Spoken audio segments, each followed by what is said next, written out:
Shalom, selamat pagi saudara terkasih. Saat ini kita kembali mendengarkan firman Tuhan dalam program Waktu Teduh. Karena ini kita perlukan dalam kehidupan kita saudara. Sebelum kita membaca firman Tuhan, marilah kita berdoa mohon tuntunan daripada Roh Kudus untuk kita membaca firman ini.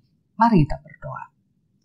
Yesus yang baik, ini kami datang berdoa kembali bersujud di hadapan-Mu, mengucap syukur Tuhan karena pemeliharaan-Mu atas kehidupan, atas segala penyertaan-Mu di dalam kehidupan kami. Pada saat ini kami kembali mau belajar firman Tuhan, karena ini kami sangat butuhkan dalam hidup kami Tuhan. Kami undang Roh Kudus untuk menguasai hati dan pikiran kami, supaya kami pahami terlebih dan kuasa dari Roh Kudus kami mampu melakukannya. Terima kasih Tuhan Yesus, haleluya, amin. Saudara yang terkasih, firman Tuhan pada hari ini yang akan kita baca terambil dari Markus 14 ayat 61.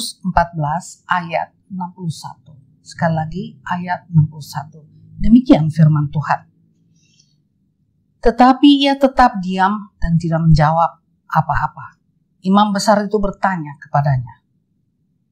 Sekali lagi katanya, apakah engkau Mesias, anak dari yang terpuji? Apakah engkau Mesias, anak dari yang terpuji? Saudara yang terkasih, nats ini menjelaskan kepada kita bahwa Tuhan Yesus sedang menghadapi mahkamah agama pada saat itu. Yaitu di dalam suatu ruangan sidang, di mana dalam ruangan tersebut banyak terdapat tua-tua, juga ahli-ahli Taurat, juga imam-imam besar, para saksi-saksi yang sudah berkumpul untuk mengadili Tuhan Yesus. Sebenarnya saudaraku yang terkasih, tujuan mereka adalah satu, untuk menjatuhkan hukuman kepada Tuhan Yesus. Itu tujuan mereka. Oleh sebab itu mereka hadirkan saksi-saksi, di mana saksi-saksi ini bersaksi palsu, saudara. Tidak benar, berbohong. Sehingga memberatkan hukuman supaya Tuhan Yesus dijatuhi hukuman. Saudara yang terkasih, bagaimanakah sikap dari Tuhan Yesus sendiri? Karena ia tetap diam dan tidak menjawab apa-apa.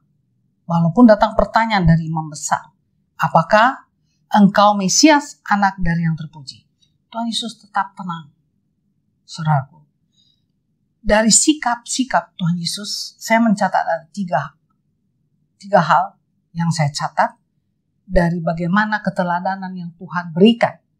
Sikap Tuhan Yesus pada saat itu menghadapi seluruh massa yang berkumpul. Yang pertama adalah Tuhan Yesus tetap memegang ketaatan. Ketaatan kepada suatu program karya besar Allah Bapa di surga yang sedang Tuhan Yesus jalani. Yaitu menuju suatu karya keselamatan untuk umat manusia dari maut, saudara. Karena upah dosa adalah maut. Untuk menyelamatkan ini semua, Tuhan Yesus taat. Dijalani semua dengan taat. Ini satu keteladanan bagi kita umat manusia, terlebih orang pilihan Tuhan. Saudaraku yang terkasih, kita harus taat untuk mendapatkan sesuatu yang sangat berharga, yaitu keselamatan. Kita menjalani seluruh proses ini harus dengan taat. Taat yang bagaimana? Taat kita membaca firman Tuhan, taat kita berdoa, taat kita bersekutu untuk memuji dan memuliakan Tuhan. Ketaatan ini diperlukan sehingga kita akan meraih, yaitu sesuatu yang sangat nilainya sangat tinggi, yaitu keselamatan. Kemudian sikap apa lagi yang kita lihat, yang dicerminkan Tuhan Yesus pada saat itu, saudaraku, yaitu kerendahan hati. Yesus adalah anak Allah yang menciptakan langit dan bumi. Dia adalah seorang raja di atas segala raja, penguasa di atas segala penguasa, kekuatan di atas segala kekuatan, saudara, yang menghadapi pengadilan seperti itu. Tuhan Yesus sangat rendah hati. Dia tidak menggunakan semua fasilitas yang sebenarnya dia miliki, saudara. Bisa saja dia menggunakan fasilitas itu untuk menjadikan dia menang pada saat itu, untuk menaklukkan semua orang-orang yang angkuh sombong, yang sudah dipenuhi dengan kemarahan, untuk menjatuhkan hukuman bagi Tuhan Yesus. Saudara yang terkasih, di dalam kehidupan kita sehari-hari sering kita melihat itu. Yang mempunyai kaya raya, yang penuh kuasa, ada pengaruh. Apabila menghadapi seperti yang dihadapi Tuhan Yesus, mungkin mereka akan bertindak dengan menggunakan semua fasilitasnya, sehingga mendatangkan kemudahan, keberuntungan. Tapi Tuhan Yesus tidak lakukan itu. Karena dia langsung merendah hati. Dia mau mencerminkan kepada kita bahwa harus rendah hati. Itulah yang dicerminkan Tuhan. Tidak digunakannya apapun yang dia punya, dia miliki pada saat itu. Kemudian apalagi saudaraku, yaitu ketenangan. Saat itu kalau kita bisa bayangkan betapa orang bergemuruh, berteriak-teriak, berseru-seru untuk menghakimi Tuhan Yesus, menjatuhkan hukuman. Mereka geram kepada Tuhan Yesus karena pengajaran-pengajaran kebenarannya, saudara. Yang muncul dalam hati mereka adalah dengki, iri hati, merasa tersaingi dan sebagainya. Itu berkecamuk sehingga mereka berteriak-teriak. Tapi apa yang dilakukan Tuhan Yesus? Dia tetap tenang. Dia tetap tenang. Tuhan Yesus tenang. Karena memang di dalam ketenangan, disitulah ada kekuatan. Tetap tenang. Tenang bukan berarti kalah. Tenang bukan berarti salah. Tenang juga bukan berarti tidak berdaya, lemah. Tidak, saudara. Kita sebagai orang-orang pilihan Tuhan, diajarkan untuk tenang bukan berarti kita menyerah, kalah, dan tidak berdaya. Ini keteladanan yang Tuhan Yesus berikan kepada kita semua, orang pilihannya. Karena dalam kehidupan kita, mungkin saja kita akan menghadapi seperti ini, saudara. Dalam bentuk-bentuk yang lain. Jangan kalut, jangan takut. Jangan kita jadi terperosok ke dalam seluruh hal-hal yang buruk oleh karena gugup, takut. Sehingga kita melakukan kecerobohan-kecerobohan. Jangan, saudara. Kita harus tetap tenang. Selama kita berjalan di jalan Tuhan dan melakukan semua hal yang benar, apabila menghadapi seperti ini, kita harus tetap tenang.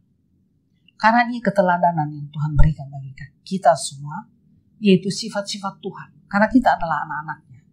Kita harus memiliki sifat seperti Bapa kita, yaitu Bapa di surga. Karena kita orang pilihannya. Kita diselamatkan. Kita sudah tercatat namanya di surga. Untuk menjadi penghuni-penghuni, pewaris-pewaris kerajaan surga. Sudah jelas, saudaraku yang terkasih, kita harus memiliki semua, diwariskan sifat-sifat karakter Tuhan dalam hidup kami, hidup kita semua, supaya kita dimenangkan, supaya kita juga menjadi garam dan terang dimanapun kita berada. Terlihat ada karakter Kristus dalam kehidupan kita. Ada ucapan-ucapan yang benar, yang mengasihi, lemah lembut dari kita. Sehingga benar, saudaraku, kita akan menjadi duta-duta Tuhan dalam hidup kita ini. Sehingga semua kehidupan kita ini, kita jalani dengan proses menuju satu keselamatan. Tempat surga di mana kita tidak akan mengalami hal apapun di sana. Hanya sukacita, itu benar-benar dapat kita capai. Saudara, mari kita lakukan semua. Yaitu ketaatan, kerendahan hati, ketenangan. Itu yang dibutuhkan, saudara, dalam kita bersosialisasi, dalam kita bernegara, dalam kita berkelompok, dalam kita bergereja. Diperlukan sifat-sifat ini. Supaya kita menjadi pembawa-pembawa kebenaran, pembawa-pembawa damai, dan nama Tuhan dipuji melalui setiap sikap-sikap kita itu. Amin. Mari kita berdoa, saudara. Terima kasih Tuhan Yesus. Engkau sudah memberitakan kepada kami untuk kami selalu rendah hati, taat, dan tenang. Karena memang itulah sifat-Mu Tuhan. Kami mau belajar untuk memiliki sifat ini. Tolong kami Roh Kudus, supaya kami lakukan ini dalam hidup kami, dan kami juga menjadi cerminan dari karakter Kristus di dalam kehidupan kami. Inilah doa kami, kiranya Engkau sempurnakan. Di dalam nama Tuhan Yesus Kristus, Kami sudah berdoa dan mengucap syukur kepadamu. Haleluya. Amin. Shalom saudara, selamat beraktivitas. Jumpa lagi di dalam waktu teduh.